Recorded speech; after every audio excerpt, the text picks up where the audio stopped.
Hello friends, welcome to ஆரோக்கிய சமையல். இன்னைக்கு நம்ம குயிக்கா செய்யற மாதிரி ஒரு ஈவினிங் ஸ்நாக்ஸ் தான் பண்ண போறோம். வாங்க எப்படி செய்யலாம்னு பார்க்கலாம். ஒரு மிக்சிங் பவுல் எடுத்துக்கலாம். இதுல 1 கப் அளவுக்கு நான் தோசை மாவு எடுத்திருக்கேன். இதை நம்ம இதுல போட்டுக்கலாம்.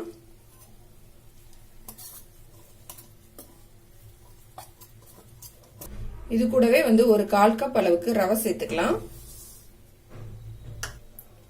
1/4 கப் அளவுக்கு அரிசி மாவு சேர்த்துக்கலாம்.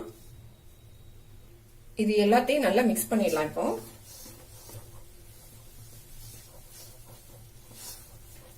இந்த தோசை மாவு கொஞ்சம் தண்ணியா இருக்கிறதுனால நான் ரவையும் அரிசி மாவும் சேர்த்திருக்கேன். நமக்கு கொஞ்சம் கெட்டியா தான் வேணும்.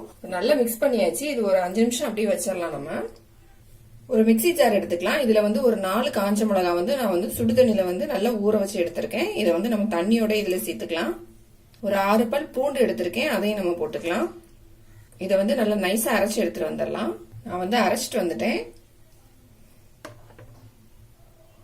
இந்த மாதிரி அரைச்சு எடுத்துக்கலாம். ஸ்டவ் ஆன் பண்ணிட்டு ஒரு கடாய் வச்சுக்கலாம். இதுல ஒரு 1.5 ஸ்பூன் அளவுக்கு எண்ணெய் ஊற்றிக்கலாம். எண்ணெய் சூடானதும் ஒரு 1/2 டீஸ்பூன் அளவுக்கு கடுகு போட்டுக்கலாம். கடுகு பொரிஞ்ச உடனே ஒரு பெரிய வெங்காயம் சின்ன சின்னதா கட் பண்ணி வச்சிருக்கேன். அதை நம்ம போட்டுக்கலாம். இதுல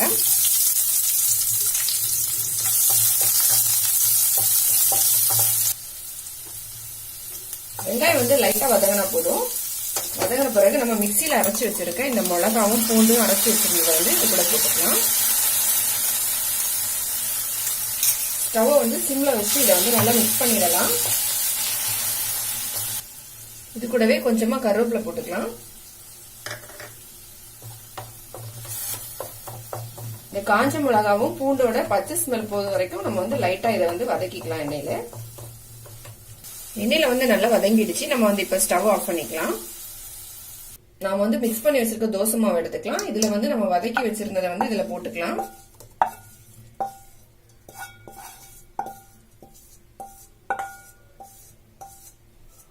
இதை நல்லா மிக்ஸ் பண்ணிடலாம்.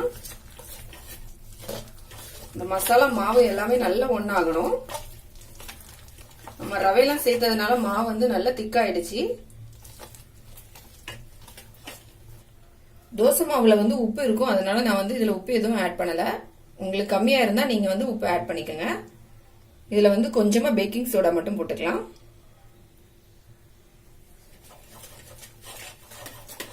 பேக்கிங் சோடா போட்டுட்டு நல்லா மாவோட மிக்ஸ் பண்ணிக்கலாம். மாவு இந்த அளவுக்கு இருக்கணும். அப்பதான் நம்மளால போண்டா போட முடியும். இப்ப நம்மளோட மாவு ரெடி ஆயிடுச்சு. ஸ்டவ் ஆன் பண்ணிட்டு ஒரு கடாய் வச்சிடலாம். இதுல பொரிக்கிறதுக்கு தேவையான அளவு எண்ணெய் ஊத்திக்கலாம். எண்ணெய் நல்லா சூடாயிடுச்சு. நம்ம கையில கொஞ்சம் கொஞ்சமா எடுத்து சின்ன சின்ன போண்டா மாதிரி போட்டுக்கலாம்.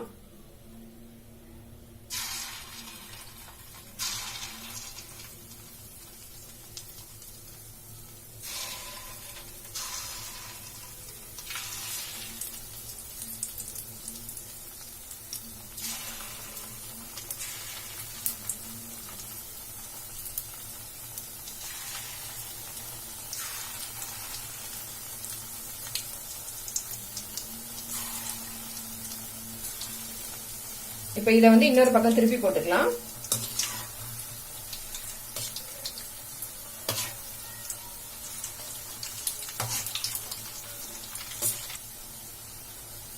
ரெண்டு சைடுமே நல்லா வெந்துடுச்சு. நம்ம எடுத்துடலாம். இப்போ